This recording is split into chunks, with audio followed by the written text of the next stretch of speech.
And a great pleasure to welcome on our Book Talk segment today a woman who's written a very interesting book. It's going to help a lot of people, I'm sure. It's called The Birkman Method, Your Personality at Work. We're joined by Sharon Birkman Fink today from, I believe you're in Houston, Texas. Is that right? That is right. How are things in Houston today? It's toasty down here. It is nice. It's warm and humid. It's kind of a little like living in a steam bath. You're like here in Florida, so not too much difference. Just like Florida. Well, it's good to talk to you. I had a chance to read through the book and really enjoyed it. And this actually, the Birkman Method, for people that aren't aware, is something your dad actually came up with. Is that right? He did. So we've been around for over 60 years, and he was one of those greatest generation guys that came back from the Second World War and was swept into the booming, exciting field of social psychology. And by that we meant that it wasn't just psychiatry and the couch. It was taking social ideas into the workplace and helping people understand one another and do their jobs even better. I guess a lot of that, like you said, after the war, during the war, obviously they had to, build the planes and tanks and all that, and come up with really new ways of doing it. And that kind of went into, after the war, of building the real infrastructure for manufacturing in this country, didn't it? It did, and actually he was a bomber pilot, and so what started him thinking is that he noted how the different members of the crew would return from these, life and death missions. He went on 19 before he got shot down for the final time, but they could fly a maximum 25. At any rate, they'd come back, and each would tell their story, and they would tell the truth about what happened, but they also had different ideas and perspectives, different filters and values about what they were relating. And he started thinking how that was significant because they were playing different roles in terms of the quote unquote team on the crew. And so he kind of translated those ideas that he learned in the military into how people were actually doing their jobs in the American workplace. We're now actually in 22 languages with the questionnaire, and we find that there's a lot of similarities all over the world between people. Did he have any resistance when he came up with this, when he approached businesses to implement it? Yeah, that's a great question, Doug. There was an awful lot of skepticism. Pretty much business and industry was thinking about production and efficiency, as they, of course, still do today. But the idea that you would talk about personnel and what they call the soft skills, the people side, was still very new and radical at the time. And he really had a tough uphill battle to convince them that there was a worthwhile purpose behind that. But I have to say that, our title, Your Personality at Work, is really kind of a play on words, because it's not just for the workplace. It's for all of our relationships. And it's certainly, we have stories about couples counseling, about students using this insight to help them select a college. So it does make a great graduation gift for your high school or college-bound student, or for your college-bound student that's looking for a job. Yeah. Because there's a big career part to that. So, really does have, wherever you have people, you have relationships, and it's helpful information. I guess you go back to, you mentioned, Henry Ford kind of developed the whole production line, but that, like you said, it was more for production purposes, and the people aspect probably wasn't as big a part of that as it should have been, and this was kind of revolutionary, and, you got to deal with the emotional side of work, don't you, or the personality side of work, not just the physical part. Business leaders will frequently say people are our most important asset, and frankly, they're the most complicated part of the business. On the other hand, I would challenge you to find one really successful company where the people weren't harnessing their own talent and learning how to get along with each other in order to be successful. Let's talk a little bit about how the questionnaire was actually works now, or how was it put together originally? Did he sit down and just kind of write out a bunch of questions, or how'd that go? That's another terrific question, yeah. The way he did it was very practical, what we call empirical. Instead of going into some sort of theoretical simulation lab, he just simply talked to people who were in those real jobs.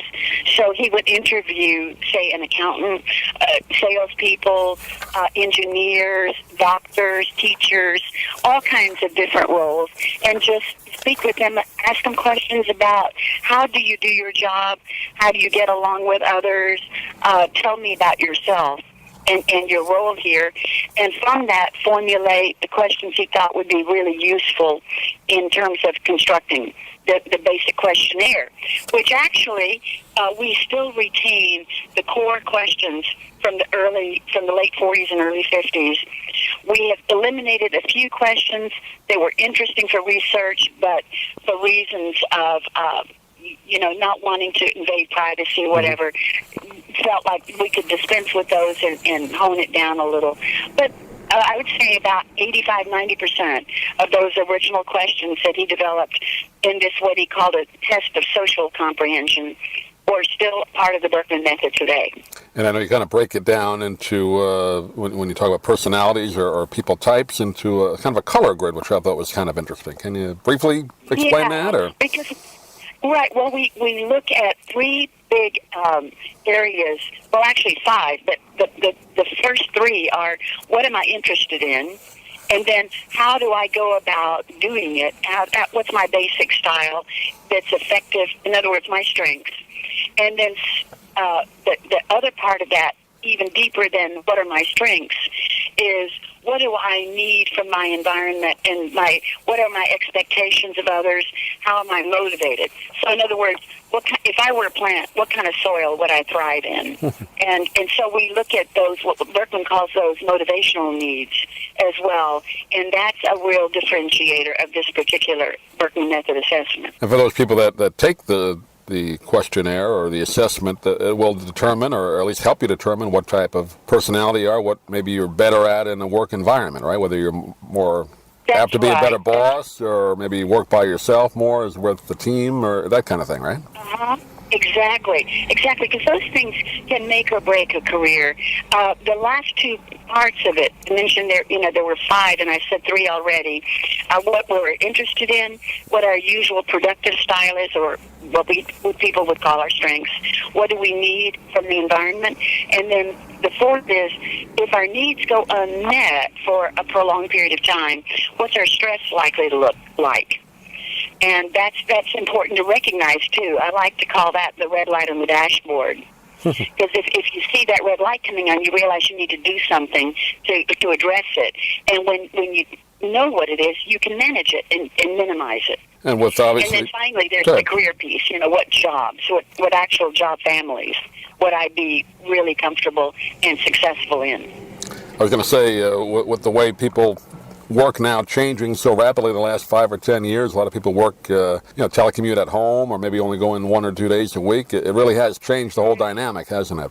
It really has, and like with everything else, there's an upside and a downside.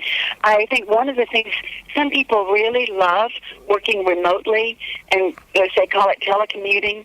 Others go, I feel I lose energy because I am stimulated and energized by being around other folks and being with my group, my team.